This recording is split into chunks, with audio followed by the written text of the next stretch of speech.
Une extension. Voilà, tu vas te redresser. Ok. Voilà. Donc vous avez vu comme il s'est redressé. Vous avez vu la cassure qu'il y a. Donc ça, on va éviter. Trop comme ça. On va demander qu'il se relève et qu'il décolle la poitrine. En même temps qu'il décolle un petit peu les jambes.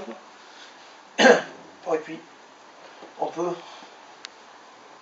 travailler avec une petite rotation latérale. Ça, c'est le côté esthétique qui revient au galop en même temps. Et en plus, en même temps, ça fait une contraction. Là, quand on a fait ça, il a contracté les fibres superficielles, rotation latérale, en extension fibre superficielle du grand fessier, qui peut, en co-contraction, venir travailler un peu plus les spinaux.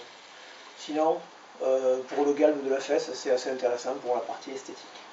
Là, donc, on a contracté la partie postérieure, triceps sural, ischio. Ok, on va s'occuper au niveau des spinaux.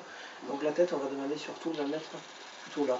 Au début, on aura tendance à avoir des patients qui font ça, mais pour peu que vous ayez des gens qui ont déjà, dans leur problème, une kyphose importante, s'ils restent là avec une antéprojection, c'est pas la peine d'en rajouter. On va le laisser dans cette position-là. La position de base, c'est les bras quasi en chandelier. Voilà. Alors vas-y, mets le chandelier naturellement. Voilà. Voilà, il le fait bien. Souvent, le patient, il va se passer ça. Alors là, ça va? Oh. Là, moi je suis pas trop... chaque fois, je viens de recorriger les patients pour qu'ils viennent là. Je ne sais pas si vous avez aussi cette notion-là. Et de venir contracter au niveau des omoplates. Voilà. Parce que souvent, ce qui va se passer, c'est un cran au-dessous. Et de faire ce mouvement-là va se passer plutôt par les grands. Puisqu'on fait quand même de l'extension.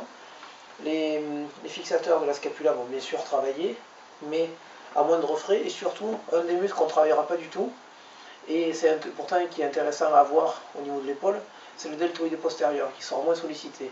Il est extenseur, mais comme vous le savez, il est plutôt extenseur quand le glino-huméral est à 90 degrés. Tandis que là, comme ça, le corps humain préfère éviter toujours la fatigue, et va utiliser les muscles les plus forts, c'est les grands. En l'occurrence, là, grand rond et grand dorsal sont sollicités.